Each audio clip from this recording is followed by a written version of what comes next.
어떤 사람이 다윗 왕에게 아뢰어 이르되 여호와께서 하나님의 괴로 말미암아 오벳 에돔의 집과 그의 모든 소유에 복을 주셨다 한지라. 다윗이 가서 하나님의 괴를 기쁨으로 메고 오벳 에돔의 집에서 다윗 성으로 올라갈새 여호와의 괴를 맨 사람들이 6걸음을 가매 다윗이 소와 살찐 송아지로 제사를 드리고 다윗이 여호와 앞에서 힘을 다하여 춤을 추는데 그때 다윗이 배 에봇을 입었더라. 다윗과 온 이스라엘 족속이 즐거이 환호하며 나팔을 불고 여호와의 궤를 메어 오니라. 우리가 읽은 사무엘하 6장 12절에서 15절의 말씀은 다윗이 하나님의 궤를 자신의 성으로 들어 올려 오는 그런 장면을 묘사하고 있습니다. 첫 번째는 실패하고 두 번째 성공하는 장면. 결론적으로 이 말씀이 우리에게 주시는 메시지는 첫 번째처럼 사람의 뜻과 의지와 노력으로 하나님을 나가 그 하나님의 법궤, 하나님의 임재, 하나님의 말씀 이런 것들을 섬기고 그렇게 하고자 할 때는 반드시 실패할 것이요. 두 번째, 이 하나님의 법궤를 들어올려 무사히 자신의 성으로 올릴 수 있었던 그 가장 큰 이유는 바로 하나님이 명하신 명령대로, 규례대로, 지금으로 말하면 믿음대로 행하여야만 하나님이 그 모든 것을 받으시고 자신의 임재와 능력을 충만히 드러내실 수 있습니다 라는 것을 이 지금 우리에게 본문을 통해서 결론적으로 알려주고 있습니다. 이것을 잠깐 쭉 이전부터 살펴보면서 거기 결론까지 한번 같이 가보았으면 좋겠습니다. 다윗은 30세 때 왕이 되어서 40년간 통치했었던 이스라엘 민족 중에 가장 위대한 왕이라고 지칭한 그런 사람이었습니다. 근데 그가 처음부터 그렇게 유명한 건 아니었습니다. 바로 유대 베들레헴의 이세의 아들로 가장 막내 아들, 8번째 아들로 이 땅에 태어났습니다. 아마 그때가 약 BC 1040년경 정도로 우리가 이해합니다. 그런데 이렇게 소년 다윗이 바로 얼굴에 혈색이 좋았고 성경에 따르면 눈이 아름답다는 말이 무엇인지 잘 모르겠습니다. 어찌됐든 눈이 아름답고 빼어나고 얼굴도 굉장히 준수하였다라고 사무엘상 16장 12절에 표현되어 있듯이 아마도 굉장히 준수했었던 그런 어떤 청소년이었을 것으로 추측이 되어집니다. 아버지의 명령으로 그 당시에 대부분이 다 먹고 사는 것은 목축업이었기 때문에 양을 멀리 데리고 가서 건기 때는 바로 물을 찾아 데리고 멀리 가게 되는데 양을 지키고 그리고 양을 보호하는, 그래서 덤벼드는 사자나 곰을 돌로 쳐 죽일 정도의 그런 어떤 충실성과 용기를 가지고 있었던 소년으로 추측되어집니다. 그런데 하나님께서 사울 왕을 하나님으로부터 버린다라고 사무엘에게 말할 때 두 가지 때문이지요. 길갈에서 이 사무엘을 기다리라라고 사무엘이 바로 하나님께 나아가기 전에 이 사울에게 명령했음에도 불구하고 기다리지 못해서 그 이유는 블레셋 군대가 쳐들어옵니다. 그 다음에 싸우기 위해서 모였었던 이스라엘 백성은 이제는 오지 않고 계속 기다리기만 하니까 흩어져 갑니다. 다급했습니다. 그래서 스스로 하나님 앞에 나아가 자격이 없음에도 불구하고 사무엘을 통하여 번제를 드려야 되는데 스스로 알아서 하나님 앞에 제사를 드림으로 하나님 눈밖에 이 친구는 내 명령대로 하는 것이 아니라 본인의 소견에 재운 대로 하는 그런 왕이구나 라고 아마 눈에 벗어나기 시작했던 모양입니다. 결정적으로 하나님께서 명령한 것을 어기는 일이 그 다음에 나타납니다. 아말렉을 가서 철저하게 진멸하라. 양이나 소나 남녀노소 심지어 어린아이까지 전부 진멸하라 라고 명령한 그 명령을 어기고 가서 아각이라는 이 아말렉의 왕도 사로잡고 눈에 보기에 좋은 양이나 염소를 죽이지 않고 남겨놓아 아주 사소한 안 좋은 것들만 진멸하는 그와 같은 우를 하나님의 명령을 어기는 일이 일어나게 됩니다. 사실 당시의 전쟁은 충분히 이해가 됩니다. 그냥 전쟁은 사람을 죽이고 동물을 죽이는 전쟁이 아니라 부족 간의 싸움에, 국가 간의 싸움은 재산과 그 다음에 토지를 차지하기 위한 전쟁인데 다 죽여버리면 이게 되겠습니까? 사울의 생각과 이스라엘 백성의 생각은 그 어떤 것인지 좋은 것이라면 자기의 것으로 그래야 부강한 나라가 되지 않겠습니까? 당연히 인간적인 생각으로 그렇게 함으로 하나님의 명령을 어겨 곧 아말렉이 가지고 있었던 우상을 들여놓을 수 있는 길을 열어놓은 이런 건 생각을 못했겠지요. 어찌됐든 그와 같은 일들을 함으로 사무엘을 통하여 순종이 제사보다 낫다라고 말함으로 하나님께서 사울을 버리겠다라고 이야기하시게 됐습니다. 그 날로 하나님께서는 선지자 사무엘을 바로 슬퍼했어요. 사실 사무엘이 사울을 위해서 기도했는데 슬퍼하지 말고 베들레헴에 가라. 거기에 내가 택한 또 다른 한 사람이 있는데 사울의 뒤를 이을 자로서 다윗에게 기름을 붓게 합니다. 이때 다윗의 나이가 약 15세 정도 될 거라고 보입니다. 15세 정도면 참 어리지요. 그런데 아마도 BC 1025년 정도 된다고 보이는데 이때 사무엘을 통하여 다윗은 하나님으로 택함을 받는 기름 부음을 받게 됩니다. 이때 무슨 일이 일어납니까? 사무엘상 16장 13절에 굉장히 중요한 말씀이 나타납니다. 사무엘이 기름 뿔병을 가져다가 그의 형제 중에서 그에게 다윗입니다. 다윗에게 부었더니 이날 이후로 다윗이 여호와의 영에게 크게 감동되니라. 하나님의 영이 다윗에게 함께하여 그 영이 다윗으로 감동케 하여 그 감동이 구체적으로 어떤 것인지 잘 모르겠습니다. 아마도 성령의 충만함을 받아본 분들은 그런 경험이 무엇인지를 좀 짐작할 수 있을 텐데 어찌됐든 하나님의 영이 다윗에게 함께함으로 그가 크게 감동되니라 라고 하면서부터 다윗은 완전히 새로운 사람이 됩니다. 사실 또 이때부터 16장 14절 곧바로 다음입니다. 정말 비교되는 말씀인데요.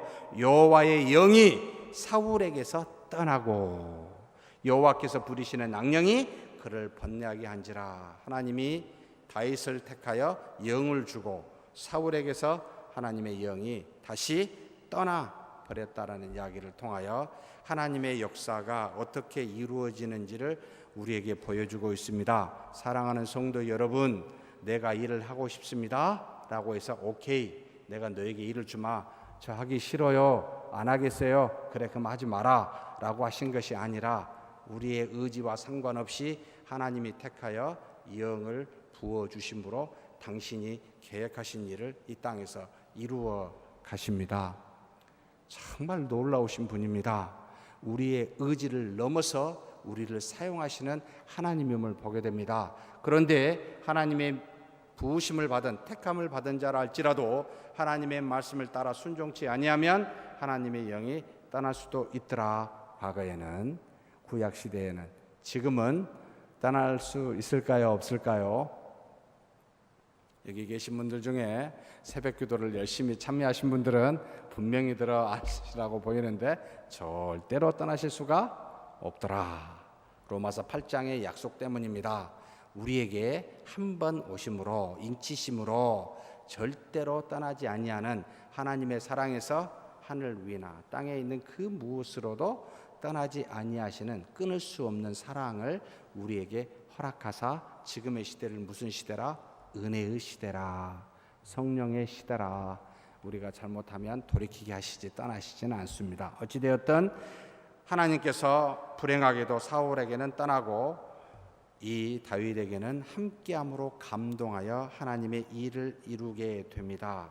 그가 그 이전에 그런 소질이 있었는지, 성령의 감동하여 소질이 있었는지 모르지만 음악적 소질이 있어가지고 그 음악적 소질이 비상하여 수금을 타는 일을 하게 됩니다. 그래서 이 소문이 사울에게도 들어가 사울의 악기가 들리자 사무엘의 추천으로 수금을 타는 일을, 그래서 그 사울의 마음을 평안하게 하는 그런 어떤 일을 행하게 합니다. 그뿐만이 아닙니다. 널리 잘 알려져 있는 골리앗과의 싸움이 나타나죠. 10대 후반이라고 보여요. 20대가 되기 이전입니다. 정말로 골리앗을 믿음으로, 하나님의 말씀을 믿는 그 믿음과 순종으로 조그만 돌로 골리앗을 쳐 죽이는 엄청난 일들이 일어나고, 이로 말미암아 이스라엘 백성들에게 급속도로 알려지기 시작합니다. 그래서 이스라엘의 여인들이 노래하기 시작했습니다. 뭐라고 말합니까? 사울이 죽인 자는 천천히요, 다윗은 만만이로다 라고 말하면서 이렇게 다윗을 사울보다 더 높이 올리는 이와 같은 소문들, 노래들이 이스라엘 백성들 사이에 널리 퍼져가자 굉장히 기분 나쁜 한 사람이 생겼습니다. 바로 그것이 왕이었던 사울이었죠. 그래서 그때부터 이 마음에 사울이 바로 다윗을 죽여야 되겠다라고 하는, 하나님의 말씀에 따라 순종하여 능력을 나타내면 누가 생기더라? 어떤 사람이 생기더라? 시기하는 사람이 생깁니다. 교회 안이든 밖이든 주의 일을 뭔가 순종하여 열심히 하다 보면 어떤 시기하는 일들이 생기게 됩니다. 사랑하는 성도 여러분, 물론 인간의 뜻과 의지를 가지고 남에게 일부러 보이려고 골방에서 기도하기보단 시장에서 기도하고, 또는 오른손이 한 일을 온몸이 다 알도록 하는, 왼손이 모르게 하라고 그랬는데 자기를 드러내는 것 우리가 봐도 다 압니다. 그렇지요? 말하지 않아도 어떻다는 걸 다 알게 됩니다. 이런 것은 우리가 마땅히 금해야 되고 그것을 하지 않도록 해야 되지만, 그러나 하나님을 믿는 믿음 안에서 성령의 감동으로 행하는 모든 일들을 시기해서는 되겠습니까? 아니 되겠지요. 그런 것은 좀 버리십시다. 우리 어르신들, 우리 젊은이들이 열심히 하는 거 기쁘게 생각하시죠. 감히 여기 들어와가지고 젊은 애가 너무 까분다고 이리 생각하지 않으셨으면 좋겠습니다. 제가 이전에 있었던 모 교회, 이게 인터넷으로 나가가지고 말을 조심해야 됩니다. 모 교회에 주방에 굉장히 센 권사님이 계셨습니다. 젊은이가 열심히 가서 어르신들이 고생한다고 뭔가 열심히 하려고 했더니 아직 머리에 피도 안 마른 애가 들어와가지고 주방에서 물을 댄다고 혼난 적이 있어서 저한테 와서, 그 여자 집사가 30대 후반이었습니다. 굉장히 상처를 받아서 저한테 이야기한 적이 있었습니다만, 우리 교회는 그런 일이 없겠죠. 마음에 감동을 입어 하나님 앞에 그 일을 행하려면 하십시오. 그러나 지혜를 가지셨으면 좋겠습니다. 가장 큰 헌신과 가장 중요한 순종은 무엇에 따라?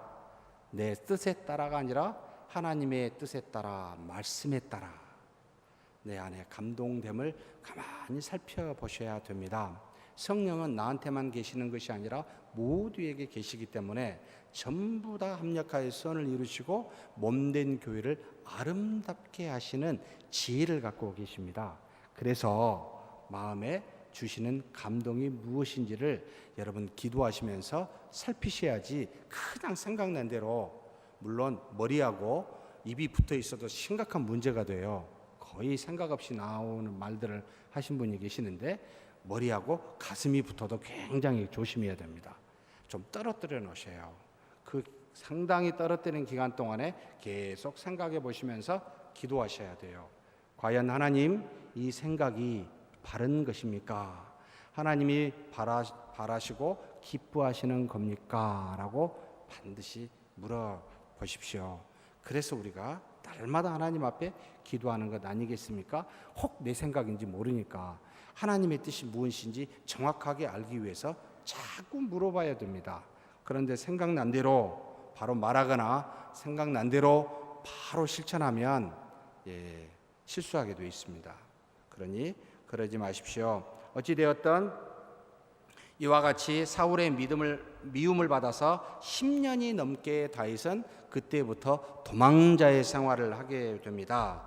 그런데 정말로 사울에게서는 불행한 일이지만 본인과 본인의 세 아들 요나단과 아비나답, 말기수아가 한꺼번에 블레셋 군대에 의해서 길보아 산에서 죽임을 당하게 됩니다. 참 불행한 일이요. 다윗으로 봐서는 도망자의 생활이 끝나기 때문에 다행스러운 일인지는 모르겠습니다만 다윗은 단 한 번도 이것을 가지고 기뻐한 적은 없습니다.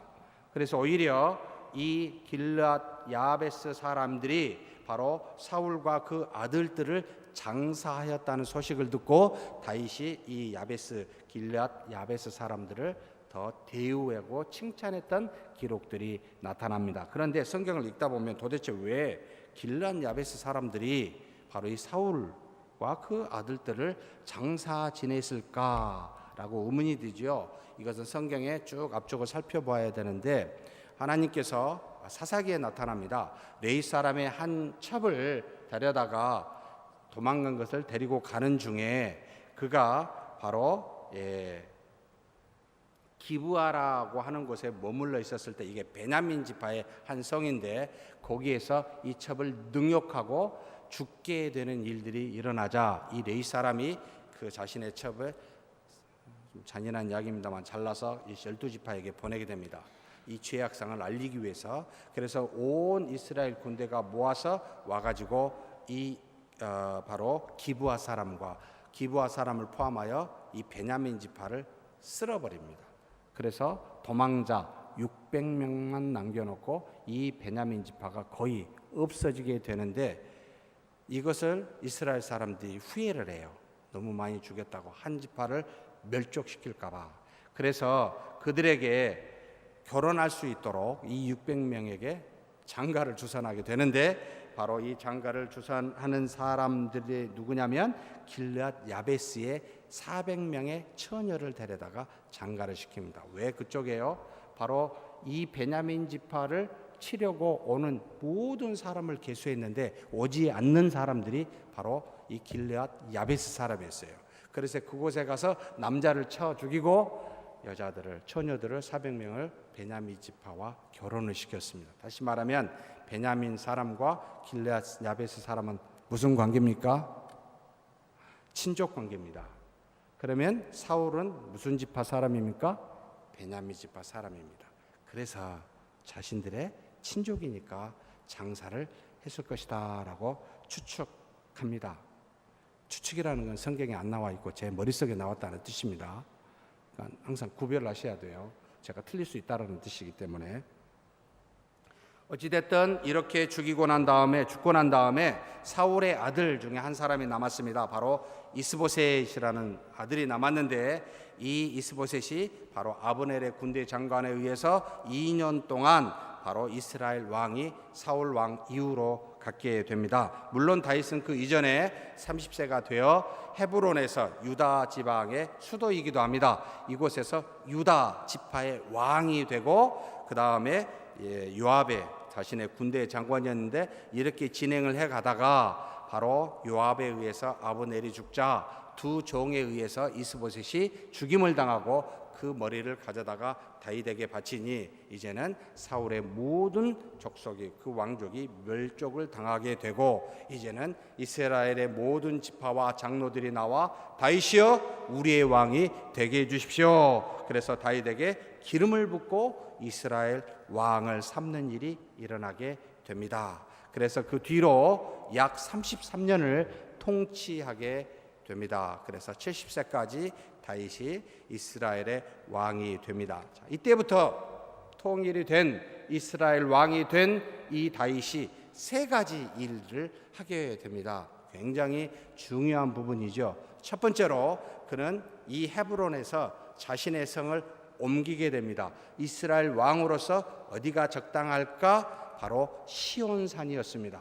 과거는 시온산이요 다시 이름을 에루살렘이라 라고 붙여 본인의 이름을 따 다윗성이라 라고 부르기도 했습니다만 그곳에 가서 다윗성을 구축하게 되는데 왜 그런 일을 했을까? 왜 하필이면 이 시온에 있는 예루살렘을 택하여 그곳으로 도읍을 삼았을까라고 이렇게 생각해 보면 굉장히 재밌는 스토리가 있습니다. 예루살렘은 여부스 사람들이 차지하고 있었습니다. 바로 과거의 이름은 시온 산성이었고, 이것을 여호수아가 바로 베냐민 지파에게 따로 떼어서 준, 베냐민에게 속해 있는 그런 어떤 땅인데, 베냐민 지파에게 이 여부수 사람을 쫓아내고 너희의 땅을 만들라 했는데 이 일들을 못해요. 신명기 20장 17절에 보면 곧 헷 족속과 아모리 족속과 가나안 족속과 브리스 족속과 휘 족속과 여부스 족속을 내가 진멸하되, 이것은 지금 모세가 이스라엘 백성에게 한 말입니다. 자, 모세가 한 말이에요. 내 하나님 여호와께서 내게 명령하신 대로 하라라고 하나님께서 이스라엘 백성에 이미 한참 전에 명령을 했습니다. 그 뒤에 여호수아 15장 63절에 이렇게 또 명령합니다. 예루살렘 주민 여부스 족속을 유다 자손이 쫓아내지 못하였으므로 여부스 족속이 오늘까지 유다 자손과 함께 예루살렘에 거주하니라 라고 말하면서 이 지금 현재 아직도 쫓아내지 못한 일들을 이야기합니다. 사사기 1장 21절에 그 뒤까지 이야기합니다. 물론 이걸 통틀어서 이야기하면 400년 가까이를 이 문제를 해결을 못해요. 베냐민 자손은 예루살렘에 거주하는 여부스 족속을 쫓아내지 못하였으므로 여부스 족속이 베냐민 자손과 함께 오늘까지 예루살렘에 거주하니라. 다윗이 생각하기를 우리의 조상 모세에게 그리고 여호수아에게 이 여부스 족속을 쫓아내고 너희의 땅으로 삼으라 한 것을 아직도 못하고 있는 것이 바로 우리의 책임이다라고 생각하여 이 일부터 왕이 되자마자 했던 겁니다. 무슨 뜻입니까? 먼저 하나님의 명령에 따라 제거해야 될 우리 안에 죄나 우상이 있는 것이 무엇인지를 다윗은 먼저 살펴서 이 일부터 했다는 겁니다. 밖으로 나가 확장하여 무슨 나라를 더 공고하게 하고 더 아름답게 만드는 일을 하는 것이 아니라 현재 우리가 처한 이 땅에, 우리가 거한 곳에 우리의 믿음의 생활에 하나님의 말씀대로 행하지 못한 죄가 있습니까? 혹시 하나님을 믿지 아니하고 어떤 우상을 따르고 있습니까? 이 일부터 우리가 제거해야 됩니다. 우리 안에서부터 정결해야 됩니다 라고 하는 마음이 그 속에 있었기 때문에 가장 먼저 이스라엘 왕이 되고 난 다음에 이 일부터 행하게 됩니다. 곧바로 이 시온에 가서 그 여부수 사람을 쫓아냅니다. 여부수 사람이 비웃습니다. 산 위에 있기 때문에. 올 테면 와봐라 뭐 이런 거예요. 하도 오랫동안 이스라엘 민족이 못 쫓아냈어요. 산 위에 굳건한 곳에서 있었기 때문에. 우리의 절름발이도 너희들 다 물리칠 수 있어.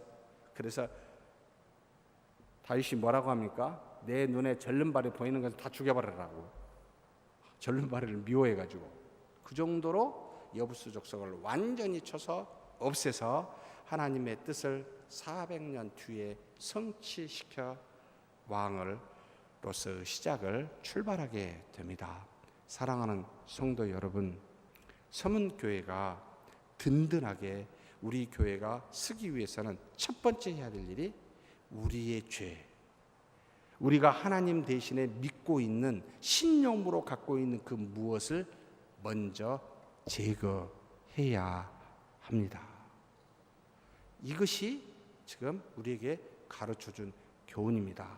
하나님의 말씀을, 하나님을 모시기 전에 먼저 불순종한 것부터, 잘못된 것부터 없애라 라는 교훈을 우리에게 주고 있습니다. 두 번째 한 일이 뭡니까? 두 번째는 어쩔 수 없이 했어요. 본인이 하고 싶어서 한 게 아니에요. 이 다윗이 이스라엘 왕이 되었다는 소식을 주변에서 듣습니다. 바로 지중해 근해 가까운 바로 블레셋 사람들이 이스라엘이 한 나라로 통일이 되었네. 가만히 두면 부강해서 우리와 충돌이 일어나겠네. 지금 되자마자 지금 약할 때 가서 침략해서 이 정복을 해야 되겠네 라고 수많은 블레셋 사람들이 이 바로 이 다윗이 왕이 되었다는 소식을 듣고 바로 찾아오게 됩니다. 바로 르바임 골짜기라는 곳에서 예루살렘 조금 밑에 보면 바로 서쪽 편 쪽에가 있습니다. 바로 블레셋과 에루살렘의 중간 정도인데 에루살렘에 가까운 쪽에 있는데 이곳에 가득히 베어 블레셋 사람들이 그 안에 쳐들어왔습니다. 싸우자고요. 다윗이 어찌했습니까? 그래 한번 싸우자라고 곧바로 나가지 아니하고 먼저 하나님께 묻습니다. 여호와께 묻습니다. 두 가지를 묻습니다. 첫째, 내가 블레셋 사람에게 올라가리까? 참 대단한 질문 아닙니까? 당연히 가야 되는데 저 같으면 이런 질문을 안 하고 저들을 내 손에 붙여 주시옵소서 라고 기도할 텐데 그 이전부터 묻고 있습니다. 내가 가도 됩니까? 정말 기도하는 자세는 다윗과 같아야 된다. 사소한 것부터 출발할 때부터 묻습니다. 제가 이거 해도 됩니까? 아 그래요? 그러면 능력 주십시오는 그 다음이에요. 제가 블레셋의 사람에게 가도 됩니까? 올라가리까? 물으니까 여호와께서 그리해라 라고 하니까 다시 뭐라고 합니까? 여호와께서 그들을 내 손에 넘기겠나이까? 라고 두 번째 하나님께 묻고 기도합니다. 여호와께서 말씀하십니다. 올라가라. 내가 반드시 블레셋 사람을 내 손에 넘기리라 라고 하면서 물을 흩음같이 내 앞에서 그들을 쳐 흩으셨다 라고 하나님께서 말씀하여 그곳을 바알 브라심이라는 이름으로 지칭을 하게 됩니다. 르바임 골짜기를. 그 정도로 하나님께서 그들에게 능력을 주어 완전 블레셋 사람을 쳐서 멸망 정도는 아니지만 쫓아내버리고 맙니다. 그런데 이들이 또다시 쳐들어와요. 두 번째 블레셋 사람이 올라옵니다. 다윗이 또 여호와께 묻습니다. 참 놀랍습니다. 바로 가지 않고 또 물어요. 계속해서 하나님 앞에 무슨 일이든지 기도하는 다윗입니다. 그러니까 하나님께서 뭐라고 이번에는 답변한지 아세요? 올라가지 말고 뒤로 돌아서 뽕나무 숲을 맞은편에서 그들을 기습하라. 대단한 지략을 다윗이 아니에요. 하나님이 그렇게 주셨습니다. 그래서 뽕나무 꼭대기에서 걸음 걷는 소리가 나자 바로 공격하라라는 그런 어떤 명령을 주어 이와 같이 블레셋 군대를 두 번째 물리칩니다. 사랑하는 성도 여러분, 서문교회가 잘 된다라고 하면 무엇이 생길까요? 외부에 적이 생깁니다.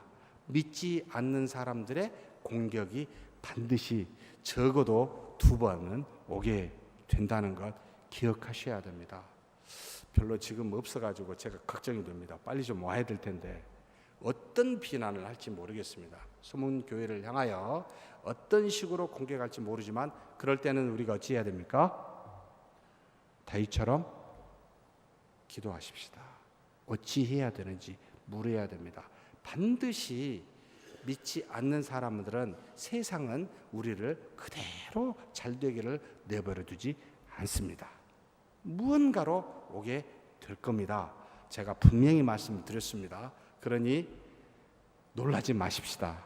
이제 올 게 왔구나. 그 다음에 여러분 기도하십시다. 하나님이 물리쳐 주십니다. 우리 힘으로서가 아니라 하나님이 주신 능으로서 반드시 외부의 적을 물리치게 하시더라라는 겁니다. 그 다음에 우리가 읽은 바로 이 세 번째 다윗이 행합니다. 무엇입니까? 하나님의 궤를 다윗의 성으로 옮기겠다는 겁니다. 내부의 적과 우상을 물리치고 외부의 불신에 대해서 적에 대해서 또한 하나님의 능력으로 물리치고 그 다음에 세 번째 해야 될 일, 하나님의 말씀, 하나님의 존재, 임재, 곧 하나님의 궤라는 것을 자신의 중심에 두는 일이었습니다. 자신이 기거하는 다윗성으로 모셔오는 일을 세 번째 다윗이 하게 됩니다. 그런데 첫 번째는 실패하게 되죠. 하나님의 궤, 언약궤, 증거궤 실로에 있었습니다. 처음에는 엘리에 의해서 그 아들 홈리와 바로 비느하스에 의해서 실로에 있다가 블레셋 사람들과 전쟁에서 1차에서 실패하게 됩니다. 4,000명이 죽자 이스라엘 군대가 당연히 생각했지요. 하나님의 궤가 우리에게 있으면 우리가 블레셋을 이길 수 있을 것이다 라고 착각했습니다. 전혀 하나님의 말씀에 순종치도 아니하고 그 궤를 중요하게 생각하지도 아니하면서 그래서 2차 때는 오히려 더 많은 3만 명이 죽고 심지어 바로 누가 죽습니까? 홈리와 비누아스가 죽고 더더군다나 하나님의 궤까지 블레셋 군대에게 빼앗기는 엄청난 불행한 일들을 만나게 됩니다. 이 바로 하나님의 궤가 처음에 에베네셀에서 아스돗이라는 곳으로 이 블레셋에 넘어가게 됩니다. 아스돗은 거기에 다곤의 신전이 있었는데 이곳에서 어떤 일이 일어납니까? 아침마다 일어나면 다곤이 넘어져서 목과 손이 부러지는 일들이 일어나게 됩니다. 2번이나 땅에 떨어져 이런 일이 일어나게 되고, 더군다나 독한 종기가 일어나서 수많은 사람들이 죽게 되자 도저히 아스돗에서는 감당할 수가 없어 바로 그들이 가드라는 블레셋의 수도로 옮기게 됩니다. 이 가드의 수도 마찬가지입니다. 모든 사람에게 독한 종기가 나서 그들의 원성이 하늘에 사무칠 정도로 엄청난 고통을 당하자 이 가드에서 다시 이 하나님의 궤를 헤그론이라는 또 다른 블레셋 지역으로 옮기게 됩니다. 이곳에서 7달을 있게 되는데 이곳에 어떤 박수라는 그 당시 일종의 무당 같은 사람이죠. 이야기합니다. 이것을 빨리 이스라엘로 보내야 되는다라고 하면서 바로 몇 가지를 제안하죠. 송아지 암소를 젖된 암소를 데려다가 새 수레에 담고 하나님의 궤를 그 뒤에 뒀고 바로 2가지 독종을 주는 그런 것과 그 다음에 쥐 모양의 황금을 블레셋의 족속대로 만들어서 함께 석곤제를 대신해서 드려 이 송아지가 가게 하자. 그런데 이 송아지가 똑바로 원래 오는 대로 이스라엘 백성을 향하여 가게 되면 이건 그들의 신 여호와께로부터 임한 것이요 그냥 맘대로 우연으로 가다 보면 이건 그냥 아무것도 아니다. 이렇게 굉장히 지혜롭죠. 어찌됐든 그와 같은 일을 말하면서 그렇게 행하자 바로 이 송아지는 하나님의 궤를 메고 곧바로 이스라엘 족속인 벳세메스라는 이런 곳으로 가게 되자 블레셋 사람들이 이건 여호와께서 하는 일이라라고 믿고 돌아가게 되고, 벳세메스 사람들은 깜짝 놀랍니다. 하나님의 궤가 왔으니 얼마나 기뻤겠습니까? 그들이 모여서 바로 그 수레를 다 나무로 잘라서 이제는 그 송아지를 붙잡아 번제로 드리고 하나님 앞에 감사의 예배를 드립니다. 그런데 문제는 이곳에서 사람들이 여호와께를 함부로 그 안을 들여다보다가 하나님께서 그들을 침으로 말미암아 5만 70명, 5만을 성경에 가로를 쳐놨어요. 그리고 70명이라고 쳤어요. 왜 가로를 쳐놨냐면 어떤 성경에는 70명이라고 써져 있고 어떤 사본에는 5만이라고 써 있어서 가로를 쳐놨습니다. 그런데 5만 70명이 아니라고 보입니다. 왜냐하면 5만 70명이 어떤 도시가 예루살렘도 2만에서 3만이라고 하는데 무슨 벳세메스의 5만이 이건 아니라고 보여서 아마도 70명이 맞을 거라고 추측합니다. 어찌됐든 그와 같은 사람들이 죽자 벳세메스에서 다시 기럇 예아림으로 가게 되고 아비나답이라는 사람 집에서 머물면서 그곳에서 무려 20년 동안 하나님의 궤가 있게 됩니다. 사울 왕 시절에 사울 왕은 단 한 번도 하나님의 궤를 자신이 살고 있는 집으로 모셔올 생각을 한 번도 하지 않습니다. 그저 나아가 이 기럇 예아림에 있는 아비나답의 집에서 사무엘을 만나거나 그 앞에 계서 경배할 뿐이었습니다. 그저 왔다 갔다 했던 사람입니다. 사랑하는 성도 여러분, 사울과 같이 하나님을 찾아가는 자가 되지 말고 그 안에 모시는 자가 되었으면 좋겠다라는 생각이 듭니다. 다윗처럼 하나님의 궤를 내 인생의 내 마음의 중심에 절대로 떠나보내지 아니하고 그곳에 모셔야 되겠다라는 마음으로 신앙을 믿음을 살아야 되지. 필요할 때만 찾아가서 어떻게 하면 좋을까요? 싸울까요? 말까요? 예, 알겠습니다. 돌아가서 열심히 또 자기 일하고 또 문제 있으면 찾아가고, 이런 신앙인은 사울과 같은 신앙인은 되지 맙시다. 다윗처럼 평생을 떠나지 아니하리라. 내 마음에 절대로 이 중심에 하나님의 궤가 떠나지 않도록 하겠다라고 모실 수 있는 그와 같은 믿음을 가진 저와 여러분이 되었으면 좋겠습니다. 그런데 다윗이 하나님의 궤를 모시려고 했는데 규례대로 행하지 아니하게 됩니다. 다윗이 처음에 생각했습니다. 이스라엘 장로와 레위인 제사장을 다 모았습니다. 무려 3만 명이나 모았어요. 왕이니까 명령하면 대단한 노력 아닙니까? 그 기리한 예아렘으로 가겠습니다. 아비나답의 집에 갔습니다. 두 소를 하고 새 수레를 만들고 그 다음에 아비나답의 두 아들 우사와 바로 아요를 앞에와 뒤에를 세워서 이제는 자신이 생각하는 최상의 방식으로 이 여호와의 궤를 옮기려고 했었을 때 무슨 문제가 일어납니까? 바로 나곤의 집이라는 타작마당에, 추수할 때는 타작마당을 모르겠어요, 우리나라처럼 돌려서 탁 때리는 그와 같은 타작마당인지 모르겠습니다만 그 일을 하고 있는데 소가 깜짝 놀라가지고 벌쩍 뛰니까 여호와 궤가 뒤로 가게 되자 뒤에 있었던 우사가 여호와 궤를 그만 만지고 맙니다. 무슨 일이 일어나죠? 그 자리에서 죽임을 당하게 돼요. 사랑하는 성도 여러분, 우리 힘과 능으로 하나님을 믿으려 해서는 안 됩니다. 하나님의 궤를 우리의 생각과 노력으로 우리가 모시려고 해서는 절대 안 됩니다. 법대로 하나님이 정한 규례대로 곧 믿음대로 해야 온전히 모실 수가 있는 분이 바로 하나님이라는 겁니다. 그래서 다윗이 여호와를 두려워하여 돌아가 버리고 맙니다. 최선을 다했는데 자기 노력으로 결국 안 되니까, 그래서 하나님에게는 오벳 에돔이라는 사람 집에 가게 됩니다. 이 집에 석 달 동안 머물게 되는데 무슨 일이 일어납니까? 오벳 에돔과 그의 온 집에 복을 하나님이 주시기 시작합니다. 역대상 26장 8절에 보면은 이는 다 오벳 에돔의 자손이라 그들과 그의 아들들과 그의 형제들은 다 능력이 있어 그 직무를 잘하는 자이니 오벳 에돔에게서 난 자가 62명이며 하나님께서 자손을 62명이나 줬을 뿐만 아니라 전부 다 능력 있는 자라라고 하여 하나님이 복을 주는 일들이 일어나게 됩니다. 이 이야기를 어떤 사람이 다윗에게 다시 전합니다. 하나님의 법궤를 다시 모셔야 되겠다.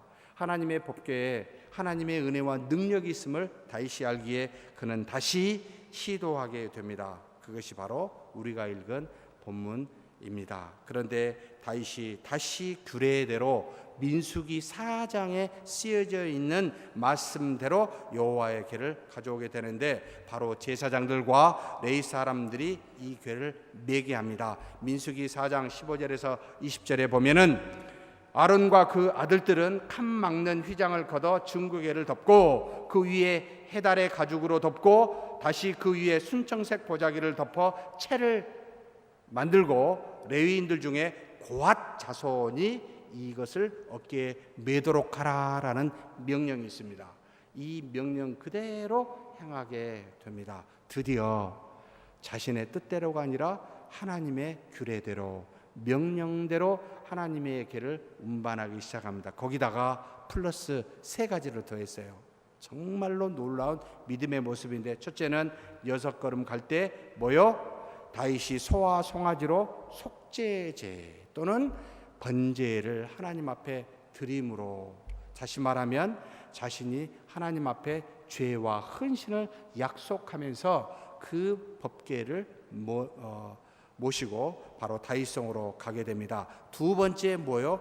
다윗이 여호와 앞에서 힘을 다하여 춤을 추는 모습이 나옵니다. 바로 감사죠.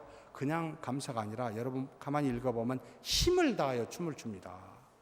온 몸과 힘을 다하여 하나님 앞에 감사를 드리고 있는 겁니다. 힘을 다한다는 것은 물론 기쁨도 있겠지만 피곤하기도 하지 않겠어요? 그런데도 힘을 다해 춤을 춥니다. 여호와 궤가 나의 성으로 옴을 감사하는 것이죠. 힘들었을 거예요. 거기서부터 다윗성까지는 꽤 되거든요. 그곳에 춤을 추며 가는 모습이 나타납니다. 그러면서 배 에봇을 입습니다. 제사장이 입는 에봇은 정식 에봇인데 배 에봇은 별로 안 좋은 천으로 만든 에봇입니다. 자신은 제사장이 아니기 때문에 그와 같은 에봇을 입을 수 없지만, 그러나 제사장과 같은 마음으로 내가 하나님을 섬기고 그 하나님께 제사를 드립니다 라고 하면서 그렇게 춤을 추며 다윗성으로 가고 있는 감사하는 다윗을 볼 수 있습니다. 세 번째로 무엇을 가고 더했습니까? 다윗과 이스라엘 족속이 즐거이 환호하고 나팔을 불고 여호와의 궤를 메우더라. 기쁨으로 한다는 겁니다. 자원하는 마음으로 한다는 겁니다. 사랑하는 성도 여러분, 하나님 앞에 속죄와 헌신의 모습이 있어야 됩니다. 감사가 따라야 됩니다. 자원하는 기쁨이 있어야 됩니다. 그렇게 하나님의 궤를 모시고 자신의 성 다윗성으로 오게 됩니다. 얼마나 좋은지 다윗이 춤추는 것을 보고 자신의 아내 비웃지어 평생에 애를 갖지 못하는 저주를 받게 됩니다. 사랑하는 성도 여러분, 하나님을 모심에 있어서 체면을, 직분을 따지지 마십시다. 목사라고, 장로님이시라고, 안수집사라고, 권사님이라고 얌전히 뒤에 빼지 마시고 힘써 춤추시고 즐거이 노래하십시다. 하나님을 찬양하는 곳에는, 하나님을 높이는 것에서는 여러분 남녀노소 직분이 필요 없습니다. 다윗은 왕이었음에도 불구하고 그와 같은 일을 그 하나님 앞에서 그저 하나님 받으실 만하기에 자신이 온 몸과 마음을 다 바쳐 그리 드렸다는 겁니다. 법대로, 다시 말하면 믿음대로 모십시다. 그리고 감사와 제물과 기쁨으로 모십시다. 이렇게 하나님의 궤를 모시는 저와 여러분이 되기를 주의 이름으로 축복합니다.